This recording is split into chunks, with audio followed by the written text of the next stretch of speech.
रसूल अल्लाह ने 5 खूबसूरत हदीसें बताई। नंबर 1, तुम में से बेहतरीन शख्स वो है जो ना किसी को तकलीफ दे और ना किसी की तकलीफ का जरिया और सबब बने। नंबर 2, जो शख्स दिन में 10 मरतबा सूरतुल इखलास पढ़ेगा, यानी कुल हु अल्लाहु अहद, ये पूरी सूरत पढ़ेगा, अल्लाह ताला जन्नत में उसके लिए महल बना देंगे।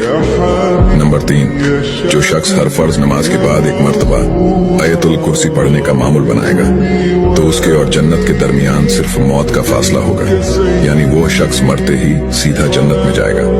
नंबर 5, जो शख्स घर से निकलते वक्त ये दुआ पढ़ेगा, बिस्मिल्लाहि तवक्कलतु अला अल्लाह ला हौला वला कुव्वता इल्ला बिल्लाह, तो अल्लाह ताला शैतान के शर से उसकी हिफाजत फरमा देता है और जिस काम को वो निकला अल्लाह ताला उसमें आसानी पैदा फरमा देता है। नंबर 5, रसूल अल्लाह ने फरमाया, वो शख्स हरा भरा रहे, हंसता खेलता रहे, जो शख्स मेरी हदीस सुने उसको महफूज रखे और उसको दूसरों तक पहुंचाए।